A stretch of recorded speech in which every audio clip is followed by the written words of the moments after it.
अस्सलाम वालेकुम, कैसे हैं आप सब। मैं उम्मीद करती हूँ कि सब खैरियत से होंगे और मेरी दुआ भी है कि आप लोग जहाँ रहें खैरियत से रहें। आज मैंने सुबह सुबह बच्चों को जल्दी जल्दी से नाश्ता कराया क्योंकि आज मेरा प्लान था घर के 2 एरियाज़ की डीप क्लीनिंग का, एक किचन की डीप क्लीनिंग और दूसरा अपना टेरेस गार्डन की डीप क्लीनिंग का। इसलिए बच्चों को जल्दी से नाश्ता कराया ताकि वो भी मेरे साथ लग सके डीप क्लीनिंग करने में और मेरी हेल्प करें। सबसे पहले हमने किचन की अच्छी तरह से डीप क्लीनिंग कर दी क्योंकि जब किचन साफ़ हो जाता है तो मुझे ऐसा लगता है कि पूरा घर ही साफ़ हो गया है। और किचन की डीप क्लीनिंग के बाद मैंने कुछ शॉपिंग की थी एक लोकल मार्केट से। मैं वो भी किचन में वो चीज़ें भी लगाना चाहती थी। कुछ डेकोरेशन की चीज़ें हैं और कुछ छोटी मोटी ज़रूरत की चीज़ें मैंने ख़रीदी हैं। ये हमारे घर के करीब एक लोकल मार्केट है, वहाँ से मैंने लिया है। एक शीशे का शुगर पॉट है। ये मेरे पास इस तरह का पहले से भी था लेकिन उसका ढक्कन टूट गया था, इसलिए मैंने अब ये दूसरा ख़रीद लिया। इस पॉट को आप शुगर पॉट की जगह भी यूज़ कर सकते हैं और ऐसे ही एज अ डेकोर पीस भी यूज़ कर सकते हैं। इसके अलावा वहाँ पर मुझे एक शॉप नज़र आई। वहाँ पर एक बड़े शॉप के बाहर बास्केट पड़ी हुई थी जिसमें कुछ पॉट्स पड़े हुए थे, बर्तन इस तरह के जिनके बाकी पीसेस टूट गए थे, लेकिन कुछ चीज़ें थी टी सेट की कुछ पीसेस और डिनर सेट्स वगैरह की कुछ पीसेस थी। तो मैंने उसमें से ये दोनों पीसेस ख़रीदे। ये मुझे बहुत अच्छे प्राइस में मिले। दोनों पीसेस मुझे 250 रुपीज़ के मिले हैं। और ये 6 ग्लासेस का सेट मैंने लिया है घर के इस्तेमाल के लिए। और ये शुगर पॉट और मिल्क पॉट जो मैंने लिया है ये एक टी सेट का हिस्सा थे, लेकिन मैंने ली है एज ए डेकोर पीसेस के। मैं इसे किचन डेकोर में यूज़ करूँगी। और ये मेरे पास एक प्लास्टिक की पुरानी छोटी सी ट्रे पड़ी हुई थी, इसके बीच में मैंने गोल्डन पेंट से पेंट कर लिया। इस ट्रे में मैंने ये दोनों पीसेस रख लिए और किचन के इस ग्लास रैक पर मैंने इसको रख दिया है। मुझे इस तरह की छोटी छोटी चीज़ों से घर को और किचन को सजाना बहुत अच्छा लगता है। ये यहाँ पर बहुत ज़्यादा अच्छे लग रहे थे और इतने कम पैसों में मुझे किचन के लिए एक बहुत अच्छा डेकोर पीस मिल गया है।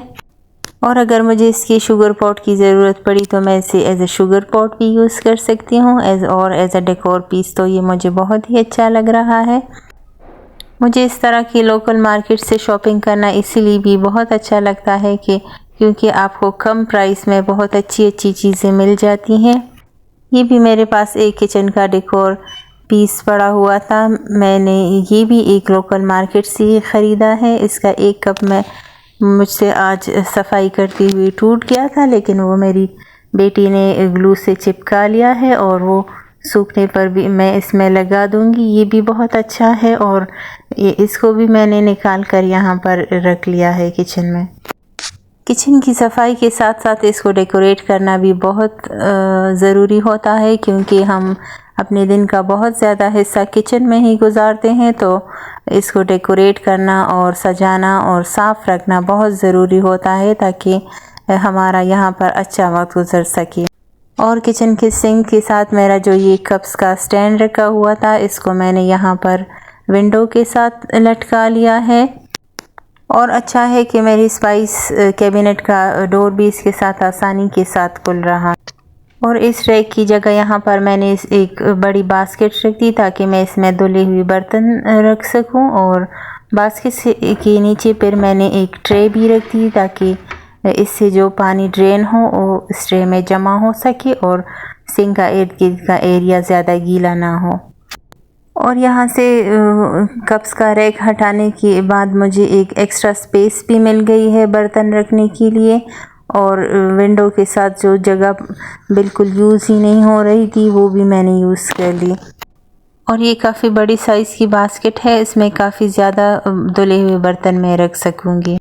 और दूसरे विंडो के ग्रिल में मैंने ये इस तरह का एस शेप का हुक लगवा लिया है और इसमें मैंने अपना कटिंग बोर्ड रख लिया है ताकि ये भी मैं आसानी के साथ इस्तेमाल करती हुई ले सकूँ। और इस तरह कुछ ज़रूरी चीज़ें आपको हैंडी मिलती हैं ज़रूरत के वक्त। तो किचन में बहुत सारा टाइम बच जाता है, क्योंकि हर चीज़ आप किचन के कैबिनेट्स में तो स्टोर नहीं कर सकते, क्योंकि कुछ चीज़ें आपको बहुत जल्दी चाहिए होती हैं और काम के वक्त फिर उनको ढूंढना बहुत मुश्किल होता है। और लोकल मार्केट से शॉपिंग करते हुए मैंने स्टील के ये कुछ ताल भी ख़रीदे हैं। ये 5 छोटे ताल मैंने अपने टेरेस गार्डन के लिए ख़रीदे हैं और ये एक बड़ा मैंने किचन की यूज़ के लिए ख़रीदा है। अपने टेरेस गार्डन में मैंने इस तरह के स्टैंड्स बनवाए हैं लोहे के पाइप के, और इनके नीचे व्हील्स भी हैं और इस पर मैंने तमाम गमले रखे हुए हैं।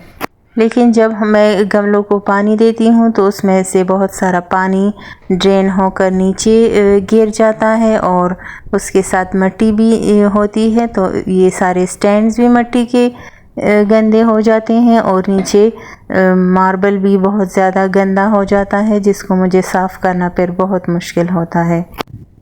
कुछ बड़े गमलों के नीचे तो मैंने मिट्टी के बड़े बड़े ताल रखे हुए हैं जो गमलों के साथ ही मैंने ख़रीदे थे, लेकिन इस साइड वाले गमलों के नीचे नहीं थे। इसके कुछ के नीचे मैंने पुराने प्लेट्स भी रखे हुए हैं, लेकिन इन कुछ गमलों के नीचे बिल्कुल नहीं था, तो इसलिए मैंने इसके लिए ये स्टील के ताल ख़रीद लिए, क्योंकि इनमें से बहुत सारी मिट्टी और पानी बह जाता था और पूरी जगह मेरे लिए गंदी हो जाती थी। इन स्टैंड्स के ऊपर मैंने इस तरह के मार्बल के ब्लैक मार्बल के पीसेस रखे हुए हैं जो कि पूरी की पूरी मिट्टी से भर गए हैं।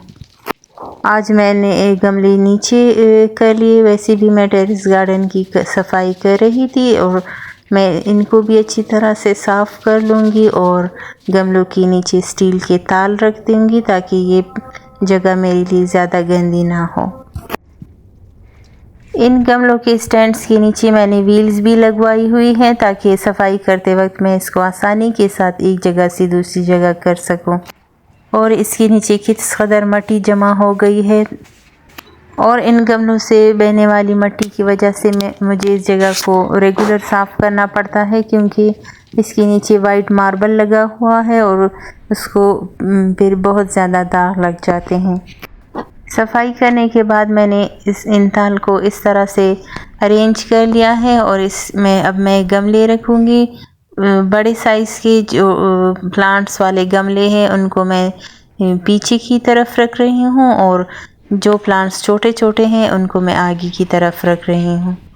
और इसके लिए मैंने स्टील के ताल इसलिए ख़रीदे हैं क्योंकि ये जल्दी टूटते भी नहीं और इनका वज़न भी कम होता है। और मिट्टी के जो ताल मैंने बाकी गमलों के नीचे रखे हैं वो एक तो टूटती भी हैं और दूसरा उनका वेट भी बहुत ज़्यादा होता है। जिन लोगों के घर में लॉन होता है वहाँ पर गार्डनिंग करना फिर भी इजी होता है, लेकिन इस तरह से टेरेस गार्डनिंग करना मुझे बहुत अच्छा लगता है, लेकिन ये काफ़ी मुश्किल काम है क्योंकि एक तो गमलों को आपको बहुत जल्दी जल्दी पानी देना पड़ता है और पानी भी आपको बहुत अंदाजे से देना पड़ता है ताकि बहुत ज़्यादा ओवर वाटरिंग भी ना हो और इन गमलों से नीचे पानी भी ना बहे और जगह भी गंदी ना हो। इसके अलावा गमलों में पौधे लगाते हैं तो उनको मौसमी असरात से भी महफूज रखना पड़ता है, गर्मी सर्दी से भी उनको बचा कर रखना होता है। लेकिन फिर भी मुझे अपना ये टेरेस गार्डन इतना अच्छा लगता है, मैं इसमें और भी छोटे छोटे पॉट्स बनाती रहती हूँ और बाकी प्लांट से कटिंग करके भी मैं नए नए पौधे बना रही हूँ और तमाम पौधे मैंने अपने हाथों से उगाए हैं। इनको पलता फूलता और बड़ा होता देखकर मुझे बहुत दिली सुकून मिलता है और यहाँ पर काम करके मुझे काफ़ी खुशी महसूस होती है। और ये बॉटल में मैंने कुछ मनी प्लांट की कटिंग लगा ली है और यहाँ पर मेरी बेटी के कमरे में एक विंडो है और उसमें मैंने रख दी है ताकि उन पर धूप भी लग सके और हवा भी आ सके। और जी बस यहाँ तक कि मेरी आज की ये वीडियो। मैं उम्मीद करती हूँ कि आपको ये पसंद आई होगी।